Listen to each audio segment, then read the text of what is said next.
Hello everyone, welcome back to BSA family. मेरे प्यारे छात्र छात्राओं, आप सभी का स्वागत है बीएसए परिवार के एक और नए वीडियो के अंदर। आप सभी के लिए मैं आज लेकर आया हूँ मानव नेत्र पाठ से जो बहुत ही महत्वपूर्ण न्यूमेरिकल्स हैं उनके हल। तो आइए प्रश्नों को एक एक करके देखेंगे बहुत ही सहजता से। जितने भी सवाल से, जितने भी न्यूमेरिकल से अपने आप में बहुत बड़ी हिम्मत रखते हैं और बहुत बड़ा नंबर्स रखते हैं। तो आइए शुरू करेंगे। यदि आप लोग चैनल को पहली बार विजिट किए हैं तो चैनल को सब्सक्राइब कीजिएगा, वीडियो अच्छी लगी तो लाइक कीजिएगा।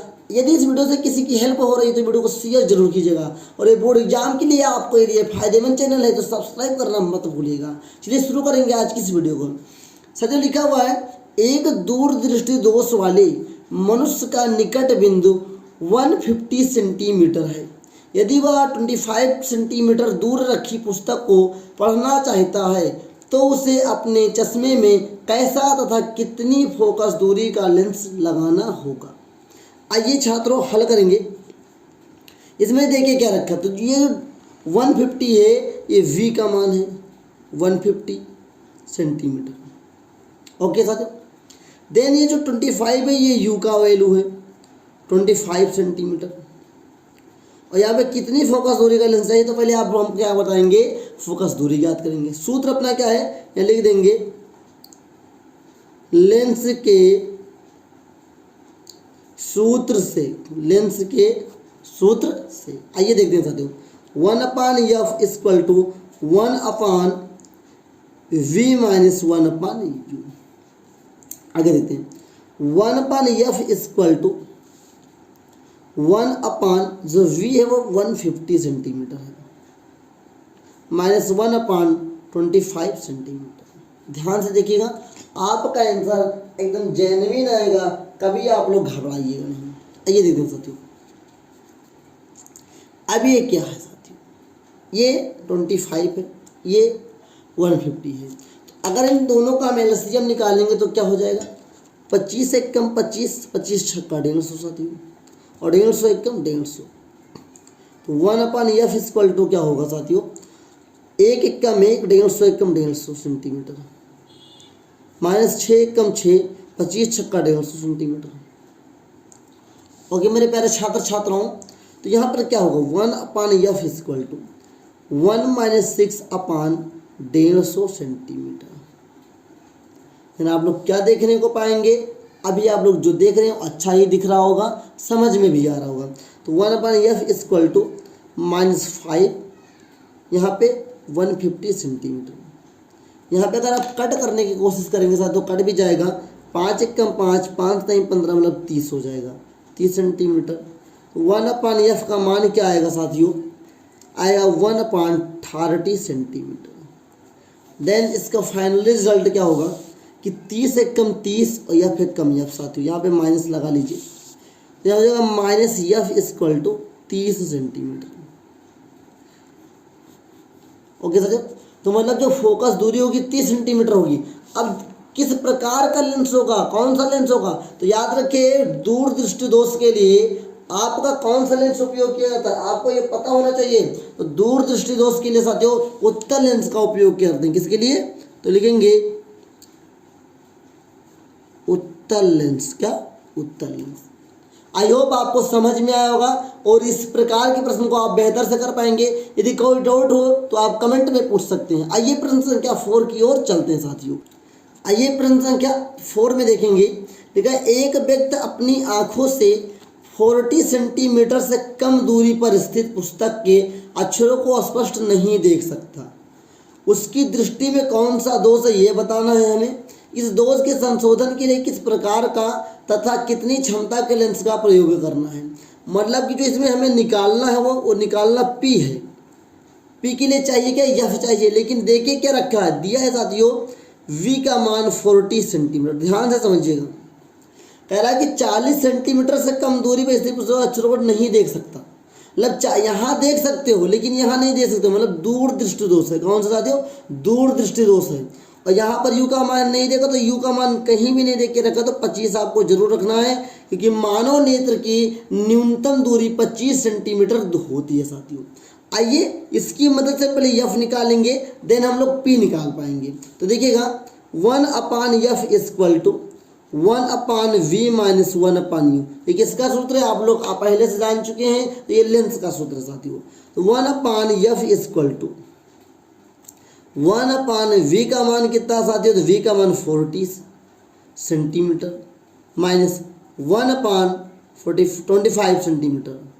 इसका एलसीएम करेंगे तो 25 8 150 होता है सर, सॉरी 25 8 200, 25 8 200 और 40 पंचे 200। तो 1 upon F equal to 1 upon F equal to 5 एकम 5 माइनस 8 एकम 8, नीचे हो जाएगा 200 सेंटीमीटर। ध्यान से समझिएगा, एक भी % की गलती आपसे नहीं हो सकती साथियों। तो 1 upon F equal to minus 3 upon 200 centimetre, और इसको पलटेंगे तो यह बराबर 20 बटा माइनस 3 सेंटीमीटर। ये एफ का मान है, लेकिन वास्तविक मान हमें निकालना किसका साथियों, मान तो हमें निकालना था पी का। तो आइए इसकी मदद से हम लोग पी का मान निकालेंगे। तो देखिए हम सभी को पता है कि लेंस की क्षमता, क्या लेंस की क्षमता को लिखते हैं पी से। सूत्र था 1 अपान एफ, सेंटीमीटर में जब रहेगा तो गुणे में 100 लग जाएगा साथियों। तो P इक्वल टू क्या, P equal to 1 upon f का मान है साथियों 200 अपान माइनस 3 सेंटीमीटर में गुणा 100। ये ऊपर चला जाएगा साथियों, तो P इक्वल टू माइनस 3 गुणे 100 अपान में 200 फिर सेंटीमीटर। तो ये 0 से 0 कट जाएगा, तो P इक्वल टू क्या होगा साथियों, माइनस 3 अपान 2 सेंटीमीटर। अब चूंकि जब इसको भाग करेंगे, क्या करेंगे साथियों, भाग करेंगे, तो ये क्या अपना बनने वाला है साथियों, ये बन जाएगा साथियों, जब 2 से भाग करेंगे 3 को, 2 एकम 2 पॉइंट लगाएंगे, 10 2 पंचे 10, 2 पंचे 10 हो जाएगा साथियों भाग करने को। तो P का मान 1.5 डायोप्टर आएगा। डायोप्टर इसलिए आएगा क्योंकि मात्रक होता है साथियों, लेंस की क्षमता का मात्रक डायोप्टर होता है, और इसका आंसर आएगा 1.5। आई होप आपको समझ में आया होगा या नहीं, इसको कमेंट में आप जरूर बता दीजिएगा साथियों। आपको यहाँ माइनस नहीं रखेंगे तब भी ये सही होगा, क्योंकि अब इसमें एक आंसर और हमें देना है। क्या देना है, एक आंसर हमें और देना है साथियों। वो आंसर क्या देना है, इसमें पूछा किस प्रकार का या कौन सा दोष है। तो बताओ भाई साहब कि दूर दिखाई देता है नजदीक नहीं, तो दोष कौन सा होगा, तो दोष होगा साथियों, दोष का नाम है दूरदृष्टि दोष। क्या है, दूरदृष्टि दोष।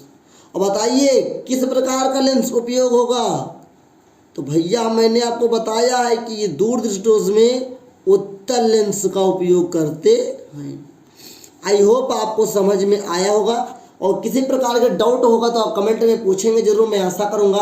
आइए प्रश्न संख्या 5 की ओर चलते हैं, बहुत समझ में आएगा तो और लाइक कर दीजिएगा वीडियो को साथियों। प्रश्न संख्या 5 को लिखा है, एक निकट दृष्टि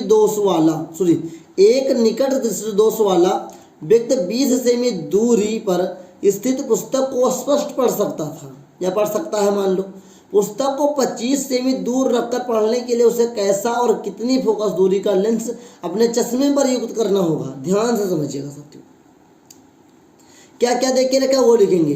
तो जो ये 25 है, ये यू का मान है, वस्तु कहाँ रखी गई, 25 सेमी दूरी पे रखी गई साथियों। अब वो कितनी दूरी पर पहले पढ़ सकता था, वो 20 सेमी पर, तो ये वी का मान हो जाएगा। क्या ज्ञात करना है, कितनी फोकस दूरी का लेंस प्रयोग होगा, मतलब एफ का मान ज्ञात करना है। और लेंस है तो लेंस का सूत्र लगाएंगे। आप सभी लोग भली बात है लेंस का सूत्र जरूर जानते होंगे। लेंस का सूत्र क्या होता है, 1 upon F equal to 1 upon v minus 1 upon. आइए साथियों ध्यान से देखिएगा, यदि आपको समझ में नहीं आए तो पूछ जरूर लीजिएगा।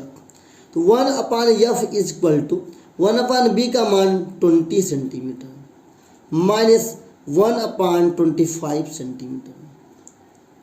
अब यहाँ पर ध्यान से समझिएगा साथियों, यहाँ पे क्या हो सकता है और क्या नहीं हो सकता है। देखिए 25 चौको 100 होता है, ओके साथियों, और यहाँ पे 20 पंचे 100 होता है। तो 1 अपान एफ क्या, 1/f इक्वल टू 5 एकम 5 और 20 पंचे 100, 20 पंचे 100 सेंटीमीटर, माइनस 4 एकम 4, 2500 को 100 सेंटीमीटर।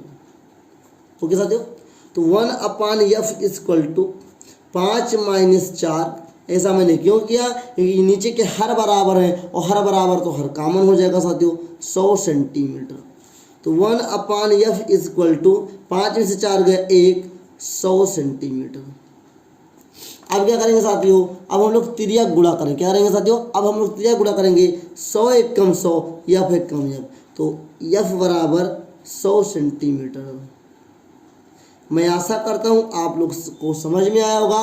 अब यहाँ पे बताना कौन सा लेंस का उपयोग करेंगे, तो भाई बताओ निकट दृष्टि दोष से कौन सा लेंस उपयोग करोगे, तो लेंस का नाम है साथियों अवतल लेंस। कौन सा होगा, अवतल लेंस। अवतल यहाँ तर रहेगा, अवतल लेंस। इसको मत भूलिएगा, ये ऑब्जेक्टिव में भी पूछ सकता है कि बताइए निम्नलिखित में से किस दोष में अवतल लेंस का उपयोग करते हैं, तो निकट दृष्टि दोष में करते हैं। या पूछ लेगा निकट दृष्टि दोष में किस प्रकार का लेंस उपयोग किया जाता है, तो अवतल लेंस उपयोग किया जाता है। मैं आशा करता हूँ आपको समझ में आया होगा। बहुत ही आसान है, मैं कहता हूँ बहुत ही आसान है। आइए मेरे साथ आप पढ़िए जरूर, आपको और आसान लगने लगेगा साथियों। देखते हैं प्रश्न संख्या 6 को। लिखा है एक प्रिज्म का कोण 60 डिग्री तथा अल्पतम विचलन कोण 38 डिग्री है। प्रिज्म के पदार्थ का अपवर्तनांक ज्ञात कीजिए साथियों। बहुत आसान है साथियों, बहुत आसान है। देखेंगे क्या लिखेंगे, दिया है कि, दिया है कि। इसको लिखने से यह फायदा होता है कि हमें पता चल जाता है क्या क्या देके रखा है और क्या निकालना है साथियों, जिससे सवाल लगाना बहुत ही आसान हो जाता है। देखिए प्रिज्म कोण लिखा हुआ है, तो प्रिज्म कोण को साथियों लिखते हैं ए से, तो ए बराबर है 60 डिग्री। फिर लिखा अल्पतम विचलन कोण, अल्पतम विचलन कोण को साथियों लिखते हैं सिग्मा यम से, तो सिग्मा यम क्या हो जाएगा 38 डिग्री। फिर पूछ रहा है ये पदार्थ की अपवर्तनांक ज्ञात कीजिए। आप सभी अगर मेरी प्रीवियस वीडियो को देखा होगा तो मैंने बताया था अपवर्तनांक को कैसे लिखते हैं, कमेंट में जरूर बताइएगा साथियों। अपवर्तनांक को यन से लिखते हैं और यन ज्ञात करना है। और याद रखिए जब आपके पास ये दो मान होगा तब कौन सा सूत्र लगेगा, तब लगेगा सूत्र याद रखिएगा। अगर सूत्र आप याद रखें किसी प्रकार की कोई दिक्कत नहीं हो सकती है साथियों। देखिए आगे सूत्र क्या होता है साथियों, यन बराबर साइन ए प्लस सिग्मा यम अपान 2 अपान साइन ए अपान 2। ये आपका क्या साथियों, ये सूत्र है अपवर्तनांक ज्ञात करने के लिए। और कब लगेगा ये सूत्र, याद रखिए जब ए दे के रखा हो और सिग्मा यम दे के रखा हो। तो देखिए यन बराबर साइन ए का मान है 60 डिग्री प्लस ये 38 डिग्री अपान 2 अपान साइन 60 डिग्री अपान 2। आइए साथियों ध्यान दीजिएगा, यन इक्वल टू 60 को 30 से जोड़ेंगे तो हो जाएगा 98, मतलब कि साथियों साइन 98 डिग्री अपान 2 अपान साइन 60 डिग्री अपान। अब ध्यान से समझिएगा साथियों, देखिए 2 एकम 2, 2 चौको 8, 2 9 18, मतलब 49 डिग्री। 2 एकम 2, 2 तय 6, मतलब 38 डिग्री। फाइनल रिजल्ट क्या आएगा, n equal to sine 49 degree upon sine 30 degree. Okay साथियों, आइए इसको हल करते हैं। तो साइन 49 डिग्री का आपके पेपर में मान देख के रखेगा 0.75, तो 0.75 साथियों। साइन 30 का मान जो होता है वो 1/2 होता है। आप लोगों ने जरूर ये पढ़ा होगा कि जो सबसे नीचे होता है ऊपर चला जाता है साथियों। तो ये हो जाएगा 0.75 गुणे 2। तो आइए मल्टीप्लाई कर लेते हैं। 5 दूनी 10 के 0 हासिल है 1 और 7 दूनी 14 1 15। अब पॉइंट कितने अंक पे लगा है, तो 1 और 2 अंक पे पॉइंट लगाएंगे तो फाइनल रिजल्ट जो होगा वो n बराबर 1.5 होगा। तो बताइए साथियों कमेंट में करके कि n बराबर 1.5 किस पदार्थ का अपवर्तनांक होता है, ये आपको कमेंट में जरूर बताना है। मैं आशा करता हूँ आप लोग जरूर बताएंगे। आइए प्रश्न संख्या 7 और 8 को भी देखते हैं और आज बहुत कुछ नया सीखने वाले हैं साथियों। छात्रों अगला प्रश्न जो है इसी से संबंधित जो पहले आपने एक सवाल लगाया है। देखिए प्रैक्टिस बहुत जरूरी है और अगर प्रैक्टिस नहीं करेंगे तो फिर आपके लिए दिक्कत है साथियों। आइए देखते हैं साथियों क्या हो सकता है अच्छा, क्या नहीं हो सकता है। देखिए इसमें हल क्या है, इसका हल क्या होगा। ठीक है प्रिज्म कोण, तो प्रिज्म कोण को किसे लिखते हैं, ए से, ए बराबर 90 डिग्री। न्यूनतम विचलन कोण वही सिग्मा एम, ये 30 डिग्री है। फिर लिखा है प्रिज्म के पदार्थ का अपवर्तनांक ज्ञात कीजिए, मतलब n ज्ञात करना है। और आप सभी को पता है साथियों कि मैंने भी क्या बताया है कि यह सूत्र कहाँ पे लगेगा, तो n बराबर कौन सा सूत्र लगेगा, साइन a प्लस सिग्मा यम अपान, ये सिग्मा यम है साथियों 2, फिर अपान करेंगे ये हो जाएगा sign a upon 2। Then in सभी का हम लोग मान पुट करने वाले हैं साथियों। तो n इक्वल टू क्या हो जाएगा, साइन a का मान 90 डिग्री प्लस 30 डिग्री। ओके साथियों ध्यान दीजिएगा, अपनी कमर को कस के बांधिए और समझिए इस सवाल को बहुत बेहतर ही तरीके से साथियों। अपान में 2 लगाना मत भूलिएगा साथियों, साइन 90 डिग्री अपान 2 साथियों ध्यान से दीजिएगा। n इक्वल टू जब इसको ऐड करेंगे तो हो जाएगा साइन 60 डिग्री अपान 2, और यहाँ नीचे क्या हो जाएगा, ये हो जाएगा साइन यहाँ पे 90 अपान 2, यहाँ पे डिग्री में होगा। इसको कट करेंगे तो 2 1 कम 2, 2 3 6 मतलब 30 डिग्री, 2 1 कम 2, 2 चौको 8, 2 पंचे 10, ये हो जाएगा साथियों। देखिए छात्रों यहाँ पे जोड़ गलत हो गया था मेरा, 90 में 30 जोड़ेंगे तो 120 आएगा, क्या आएगा, और जब 2 से काटेंगे तो यहाँ 60 हो जाएगा, तो ये 60 हो जाएगा। इतनी गलती के लिए मैं आपसे क्षमा चाहूँगा साथियों। अब देखिए कैसे लिखेंगे, साइन 60 का मान होता है √3 अपान 2, और याद रखिए साइन 45 का मान होता है 1 अपान √2। हम सभी ने क्या पढ़ के रखा है कि ये नीचे वाला सबसे ऊपर गुणा हो जाता है और ये नीचे वाला यहाँ पे गुणा हो जाता है साथियों, इस बात को ध्यान दीजिएगा। तो n बराबर क्या हो जाएगा, √3 गुणे √2, और यहाँ क्या हो जाएगा 2 गुणे 1। देन ये क्या होने वाला है, ये √6 अपान 2 होने वाला है। √6 का मान होता है साथियों, ये होता है 2.44 अपान 2 हो जाएगा। तो काटेंगे 2 1 कम 2, 2 1 कम 2, पॉइंट लगा लीजिए, 2 दूनी 4, 2 दूनी 4। तो n का मान जो फाइनल रिजल्ट आएगा वो 1.22 आने वाला है। आई होप आपको समझ में जरूर आया होगा, और किसी प्रकार की कोई दिक्कत होगी तो कमेंट में आप जरूर पूछिए। मैं आशा करता हूँ आपको जरूर समझ में आएगा। थोड़ी सी गलती के लिए मैं क्षमा चाहूँगा साथियों। देखिए छात्रों अगला प्रश्न आप सभी के सामने, इस प्रश्न को ध्यान से पढ़िएगा, प्रश्न को आने की चांसेस हैं, बहुत इंपॉर्टेंट क्वेश्चन है, समझ लीजिए। लिखा एक मनुष्य चश्मा पहनकर 25 सेमी की दूरी पर रखी पुस्तक को स्पष्ट पढ़ सकता है। चश्मे में प्रयुक्त लेंस की क्षमता 2.d डायोप्टर। अब यहाँ पे देखिए क्या क्या लिखा है, पहले ये लिख लेते हैं। तो जो इंसान है वो 25 सेमी दूर रखी वस्तु को तो पढ़ सकता है साथियों, क्या वस्तु को पढ़ सकता है। अब जो ये 25 सेमी है ये साथियों v का मान है। यहाँ थोड़ा उल्टा पुल्टा चलता है, इसको समझना जरूरी है। यहाँ पे p का मान देख के रखा साथियों -0.2 डायोप्टर। अब बिना चश्मे के मनुष्य किस दूरी पर रखी पुस्तक को पढ़ सकता, u का मान बताना है। अब आपको क्या लगता है इसे निकल पाएगा, जी नहीं, u के लिए हमें p से f निकालना होगा। तो यह ध्यान से सवाल को इसीलिए मैं बोल रहा हूँ, ध्यान से देखना साथियों। देखिए लेंस की क्षमता, लेंस की क्षमता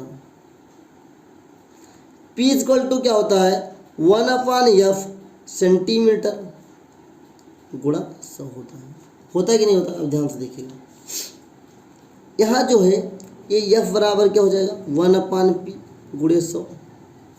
f इक्वल टू 1/p का मान जो कितना है इसको 2 मानो, क्या मानो 2 मानो। अब ध्यान से देखिएगा गुणा 100, सेंटीमीटर में सारा मान था तो सेंटीमीटर गुणा कर लो भैया। तो 2 1 कम 2, 2 पंचे 10। तो f इक्वल टू क्या हो जाएगा -50 सेंटीमीटर। क्या बताइए ये आंसर हमारा होगा? जी नहीं, क्योंकि हमारा इससे मतलब ही नहीं है, हमारा मतलब तो यू से है। अब इसकी मदद से हम लोग यू निकालेंगे। तो अब लेंस के सूत्र से, क्या लेंस के सूत्र से देखिएगा, लेंस का सूत्र क्या होता है? 1/f equal to 1/v minus 1/u। आइए ध्यान से देखिए साथियों, 1/f का मान कितना है? -50 सेंटीमीटर है।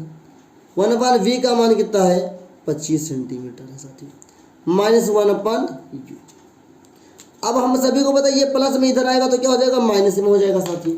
तो ये हो जाएगा -1/u equal to 1/-50 centimetre plus minus 1/25 centimetre. ध्यान दीजिएगा साथियों। अब देखिए 25 दूना 50 होगा कि नहीं होगा? ध्यान से बताइएगा, 25 दूना 50 होगा कि नहीं होगा? जरूर होगा साथियों। अब देखते हैं, तो -1/u, यहाँ पे -1 और -2, नीचे कितना हो गया? 50 सेंटीमीटर साथियों, 50 सेंटीमीटर हो गया। अब यहाँ जो इसको यहाँ पे हल कर सकते हैं हम लोग, तो -1/u और माइनस माइनस हो जाएगा साथियों यहाँ पे प्लस, तो यहाँ पे -3/50 सेंटीमीटर, माइनस से माइनस कट गया, 50 से कम 50, 3 एकम 3, तो 3u बराबर 50 सेंटीमीटर साथियों हो जाएगा। और u इक्वल टू क्या हो जाएगा? 50 सेंटीमीटर बटा 3 आएगा साथियों। 3 एकम 3 और 3 एकम 3 कितना हो गया? 20, 3 छंग 18, 3 छंग 18, बार बार ये आता रहेगा, तो बार बार 6 आएगा तो 7 ले सकते हैं सेंटीमीटर में। तो u का मान क्या होगा? 16.67 सेंटीमीटर। यही आपका आंसर होगा साथियों, यही एकदम करेक्ट आंसर है। इसमें आप गलती कर ही नहीं सकते, आप कह भी नहीं सकते ये गलत है साथियों। मैंने पूरे तथ्यों से लगाया है, एकदम सही है, बेफिक्र रहिए साथियों। एकदम सवाल आप बोर्ड एग्जाम में लगा कर, ये एकदम करेक्ट सवाल है साथियों। अगर आपको कोई डाउट है तो कमेंट में पूछेगा।